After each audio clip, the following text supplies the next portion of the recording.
Good evening and welcome to the Kuhn Academy for this installment of AP Government. And we're going to talk about judicial appointments. We're building responsible voters one video at a time. All right, this will be the last video of this term.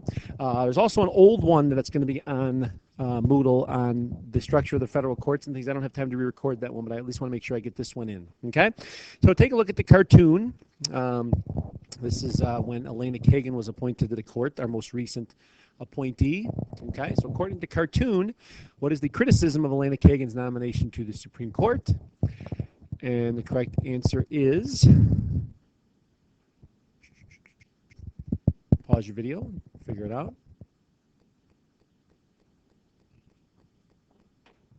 And your correct answer is D. All right, diversity of law schools represented is limited on the courts. All right, so and actually this is kind of a bad cartoon because some of these people actually went to Princeton, so but they are all Ivy League lawyers essentially. So, all right, we're going to start out with a question right off of an AP exam. All right, this is a term I want to see on the word wall Wednesday morning.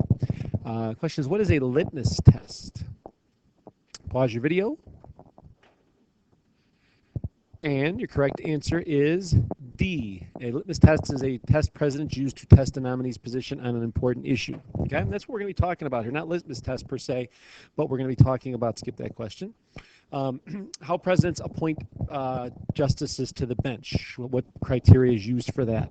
I had been predicting this forever as a free response. In the last 2 years, I stopped predicting it, and it was on back-to-back years. Okay, yet last year there was one about graphs, and there was one 2 years ago also. So, odds are you will not see a presidential appointment question on the exam, but still things we got to know and easily something for multiple choice. Okay, so because it's the Supreme Court, so much attention is given to this. Of a whole bunch of daily shows, I'll probably let you pick one Wednesday to watch regarding presidential appointments. Okay, so this is kind of our list of factors a president considers. Make sure you know at least 3 of them. All right, party affiliation is number 1. Presidents will pick judges from their own political party. This means this is for district courts, appeals courts, or even Supreme Court. All right, next up is judicial philosophy. Now, this is very similar to political party, but basically conservative presidents are going to want conservative judges. Liberal presidents are going to want liberal judges, okay? So the judicial philosophy, if you will, is criteria number 2. All right, moving along, number 3. We're going to keep this all as 1, but it's basically race, gender, religion, and region. Region, not so much, all right? But race, gender, and religion are very big because, as you know from your reading, there is a black seat on the court, and there is a Jewish seat on the court. The Jewish seat actually goes a lot further back than the black seat does. Black seats only had 2 occupants. But basically, considering these criteria brings balance to satisfy certain segments of society. Now, Obama has appointed 2 females to the court as his only 2 appointees. He's clearly trying to win over female voters by appointing women to the court. He would not appoint. He could have appointed blacks, but by doing that, he's not really going to gain any voters. He's already got all them. It's the women that he was kind of reaching out to with that pick. Okay, and then judicial experience. You usually want people that have been appeals court judges. All right, sometimes from state courts. You don't have to be a judge, however. You could basically be an attorney and go right to the Supreme Court.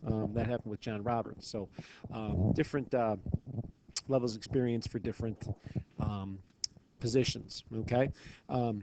As far as experience goes, the main breeding ground is the D.C. Court of Appeals. That's usually where we like to look for new Supreme Court judges because the D.C. Court of Appeals gets all of the cases that come from the bureaucracy.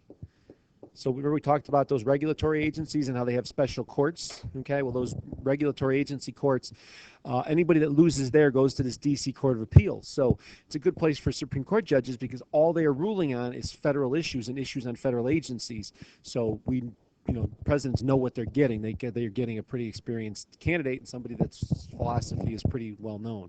Okay, now there's your litmus test. All right, this has nothing to do with science. Okay. Now, let me start by saying that any president is going to tell you that they do not use a litmus test when appointing members to the Supreme Court. But if they were to use one, what they would do is they would take an issue like abortion, look at the judge's stance on abortion, and if it agrees with the president, then they have cleared that hurdle, then they will get considered. If they disagree, then that person's out. Okay, and abortion's usually the litmus test issue, but there might be other things like affirmative action or civil liberties in wartime or something like that. But usually it's abortion. Presidents want to kind of pick people that have a similar position to them. But again, I have headlines and headlines of articles saying of Obama and Bush saying, I will not use a litmus test when I pick my Supreme Court judges, but they do. All right, next up, all right, is acceptability. All right, we know that the Senate has to confirm these nominees, so the president has to pick somebody that will get accepted by the Senate. Okay, so you usually want somebody non-controversial that will have an expedited process, doesn't have a lot of skeletons in their closet per se, and things like that. If they've been confirmed as an appeals court judge, it makes it real easy to confirm them as a Supreme Court judge. And then the ABA, also known as the American Bar Association, rates all of the nominees. All right. Now they don't have to use this rating. This is just something they do. And actually, Republican presidents, George Bush specifically, have said he will not go by ABA ratings. Okay. But they rate them as well qualified, qualified, and not qualified. And that usually gives a little guideline to the public to determine how good of a lawyer this and judge this person would be. Okay. Clarence Thomas was rated as not qualified back in 1991. That might have had something to do with his controversial confirmation hearings.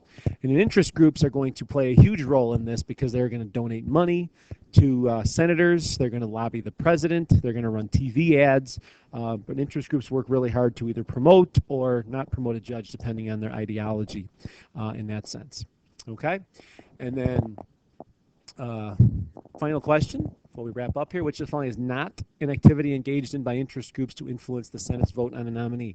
What I'm really giving you is a slide to pause on so you can actually write down these 4 things so you know the role of interest groups. But hopefully you know not question. We're looking for a false statement. All right? And the correct answer is, go ahead and pause your video. It is E. You should have known that right off the bat, saying, we're not going to contribute to the Speaker of the House because the House has nothing to do with the confirmation process. Okay, so that'll wrap things up for us today on the Kuhn Academy, where we are making responsible voters 1 video at a time. We'll see you on Wednesday. Thanks for listening.